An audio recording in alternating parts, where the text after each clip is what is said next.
Right, hey guys, how we doing? Back another video from Any News, another cut content video for solo leveling. I really enjoyed this episode. I thought it was cool. If you want to see my reaction to the actual episode itself, links in the description to the Patreon page. But yeah, I thought this was awesome. I'm really intrigued, because everyone that survived the dungeon's getting summoned. Something's going on, but what was changed? What was left out of the episode? What was potentially added? I'm noticing that they're adding quite a few things into it, so let's check it out. Because there was a thing at the end of the last one, wasn't there? About whatever this is. Record of your struggles. Level up. The 10th. 5 days. It's not rare for an anime to break away and make changes to the material they're adapting, but what is rare are the occasions when it's done with quality and purpose. Solo Leveling has somehow managed to do both, and it's these changes that reassure me this series is getting the adaptation it deserves. Okay, cool. Like, there's very little detail put into the side characters in the manhwa and novel, but Episode 8 just had half the runtime dedicated to them. Not only does this flesh out characters we weren't going to see until a whole lot later, but it also develops the story beyond Sung Jin-woo and his straightforward journey to become stronger. Yes, it was technically a means to pad the episode and pace things slower, but when it enriches the story and provides actual value, I have zero problem with scenes that divert from the original like this. So, just like how you did last time, let me know in the comments what you would rate the episode. A simple number between 1 and 10, and if you want, perhaps the reason why you think that. Last video I was able to put together this, and I think it'd be fun to continue doing it. Cool. Alright, yeah. Just a little community rating that amalgamates everyone's opinions together. But anyway, Episode 8. This is Frustrating. Covering chapters 27 to 28 of the manhwa and chapters 29 to 31 of the web novel. As you can tell by the chapter coverage alone, it's pretty clear not much progress was made with the main story. It was instead padded with scenes like these and extended to include increased development of the side characters and world building. Which I like. I like that we're getting more of other people as well. Part of this includes guilds and their influence in society, and it's this aspect that I believe is one of the most important to solo leveling.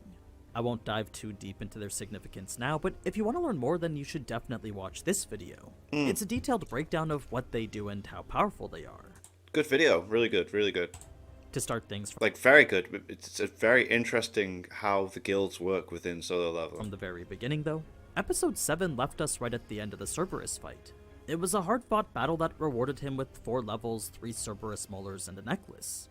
The molars were sold for 150,000 gold apiece, and the necklace provided a stat boost of 20 to both agility and sense. This wasn't something Sung was sure would work for him, though, since he really didn't want to have to fight with some crazy-looking dog collar around his neck. Right, Luckily, the item disappeared once it was equipped, so that meant he could keep it on all the time. Oh, okay, yeah, that's quite cool. Alright. Imagine if he didn't and he couldn't take it off. Oh no. It was a solid item that left him with stats looking like this. Still, that wasn't nearly enough to handle the dungeon, so Sung would leave and go search for other methods to level up. Specifically the 19 C-rank raids that Jinho offered. If you remember from last video, this was an offer Sung had accepted the first time Jinho came to him. He had realized he could kill 2 birds with 1 stone and decided to join Jinho under the condition the raids were done alone. Only those 2, yeah. This way he would get rich, get stronger, and keep his powers secret, and Jinho in return would be the D-rank hunter who led 19 C-rank raids without a single casualty. It was a win-win situation in which both parties got exactly what they wanted. So, this was something Jinho had been actively working on, and while he was close to putting a fake raiding team together, it still wasn't done, which meant Sung had to wait a bit. It was time he felt was being wasted, since every moment was one he wanted to spend leveling. This led Sung to constantly check the hunter forums, but that too didn't have a single group looking for an E-rank hunter. It had forced Sung to accept the fact he simply couldn't level up right now. A task he had been so incredibly engrossed by that he didn't even realize he'd been neglecting the chores lately. So, when he went to the fridge and saw that it was empty, this made him realize it was probably a good time to go and do grocery shopping. The setting for which he'd reunite with Mr. Song. Oh, right. Okay. Unlike how the two met on their way to the gate in the anime, in the novel this was more of a chance meeting guided by fate. I mean, Mr. Song definitely would have visited Sung had he been able to get a hold of him, but because the association kept the Double Dungeon incident private, neither him nor Juhi had any way of contacting him. Right, okay, They makes couldn't even sense. call his cell phone because the replacement for the one he lost in the Double Dungeon still hadn't been given to him yet. This was the primary method the association contacted its hunters with, and it was only through that or the house phone that Sung would find out about association raids. Okay. So, unless he was home to monitor every call 24/7, there was a chance he could miss some raids since that was his only method of hearing about them. In fact, he had actually missed one that happened just a week ago. The association had called him while he was out with Huang's group, and it was that particular gate that Juhi had gone to. Okay. As it turns out, despite saying how she was going to retire, Juhi still showed up to association raids in hopes of one day seeing Sung there. Oh God, so that's why she's going. Ah, right. She's going hoping of meeting up with him, right? She was willing to overcome her fear just so she could see him again. Oh, bless. Now, Mr. Song and Sung would continue to talk, but with prying eyes constantly glancing towards their direction, the two decided to move somewhere a bit more private.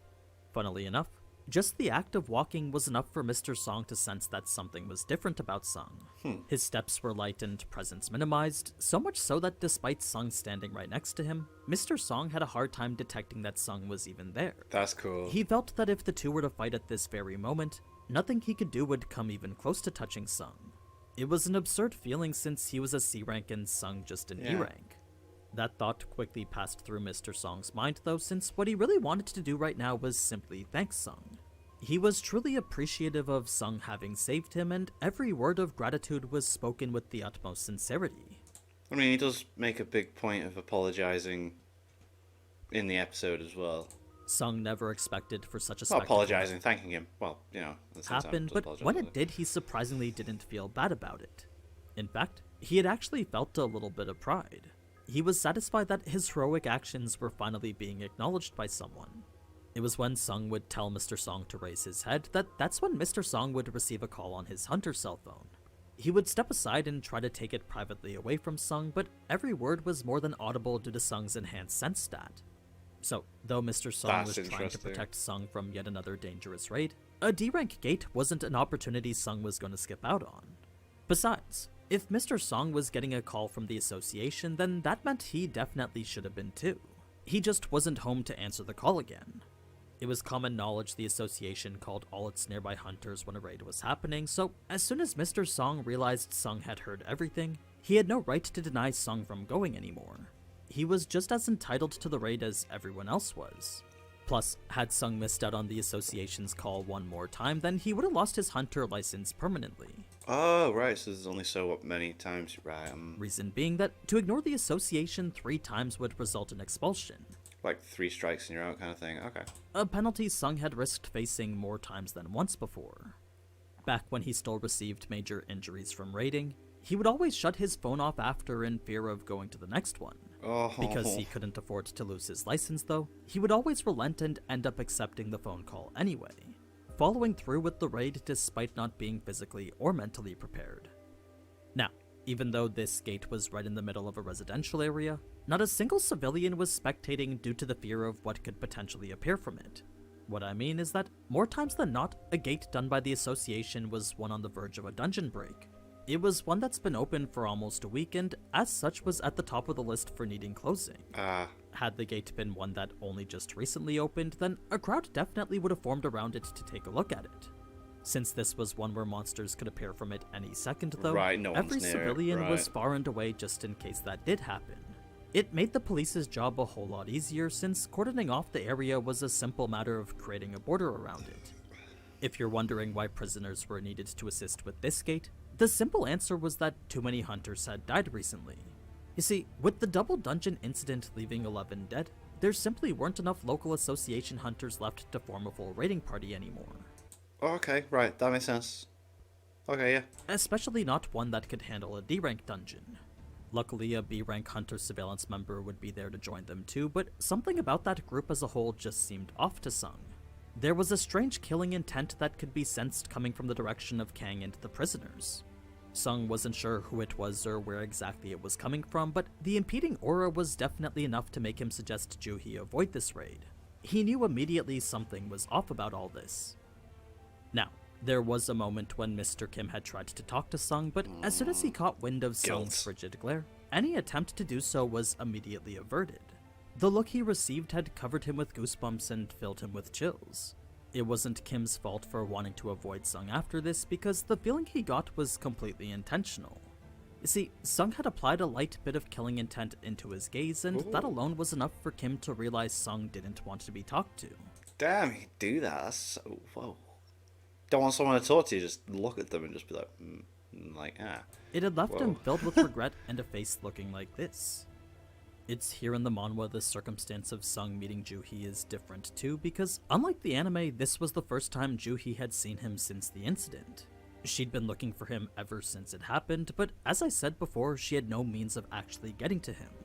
This made their reunion a whole lot more emotional, and it highlights the regret both her and Song feel for abandoning him.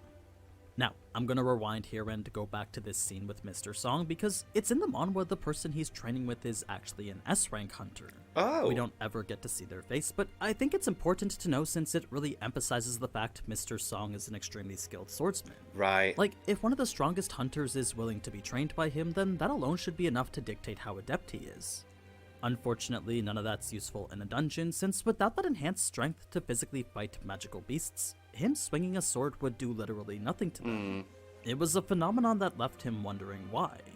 Why would he, a master swordsman, be awakened as a mage-type As a hunter? mage, yeah, that's He'd so contemplated frustrating. the question time and time again, but despite no answer ever being found, he always believed that there was one. Perhaps there was a reason why he awakened like this. Perhaps it was fate, just like how reuniting with all the survivors was fate. This was pretty much what we saw him contemplating in the anime, but I think it's important to emphasize he's so skilled that even S-ranks want to train with him. That's cool. Now, that's all the cut content from the manhwa and novel, but I think I'll take a moment to briefly talk about the extra scenes. Cool. This one with Cha Hain was mostly fan service, but it does highlight the steps Jinho's father is already taking to begin the formation of his own guild. Right, so that wasn't... That's cool. That's cool they added that. That's The awesome. scene in the car was purely exposition, but it does Yeah, in my reaction, I'm like, right, okay, you're just explaining things again. as well to summarize the purpose of guilds and how important they are. Once again, if you want to know more, you can always watch this video where I go Do in it. depth It's good. on it. It's good. Mr. Kim's scene highlighted why it is he still goes on raids, and Juhee's further displayed the type of trauma she's dealing with. She definitely doesn't like going on raids, but with an ability to heal placing her up there at the B rank, she feels a moral responsibility to continue doing so. Combine this with the fact Sung continues to train despite being an E rank, and it's that image which has her pushing forward too. The scene with Beck and Choi is actually quite interesting, because while on the surface it is just a little argument, Choi's comments on the interview gives us an idea of who they really are. As the one who doesn't identify as a talented hunter of great character dedicated to the job, you can see Choi as the sly guildmaster focused more on the business and growth aspect, whereas Beck is more the guildmaster using his position for noble purposes. The rest builds on Jeju and the failed raid from years ago, which in my opinion has actually been teased rather nicely so far. I do like it. It's cool. It makes it seem like there's a lot going on with that. So all in all, these scenes were completely valid. They may not come straight from the manhwa or focus on Sung getting stronger, but they do build on the overall story in general.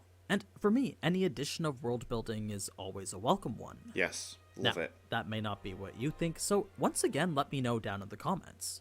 Be sure to leave your rating and what you thought, and if you liked the video, then maybe even a like as well. But anyway, as always, thank you so much for watching, and if you enjoyed this type of anime content, then you already know what to do. So until until next next time. time. Ciao. Ciao. Love it. Cool. So there was extras and things thrown in and stuff. Little bits cut out. Little details. But I'm really enjoying it. And sure, I even enjoyed the recap episode, but apparently it's like the most disliked video on Crunchyroll at the moment. So it's like, But yeah, I'm enjoying it. And like I said, if you want to see my reactions to the episodes every week, Patreon. So yeah, thanks to my patrons. If you want to have your name at the end of every video, I want to be able to watch patron-only reactions. Links in the description of the Patreon page. $1 a month is all I ask to help support the channel. Greatly appreciate you guys for that. And thank you all for watching. What do you guys think of that? What do you guys think of this? Click like, subscribe if you haven't already. Leave comments down below. Let me know what I should watch and discuss in future videos. I'll see you guys next time.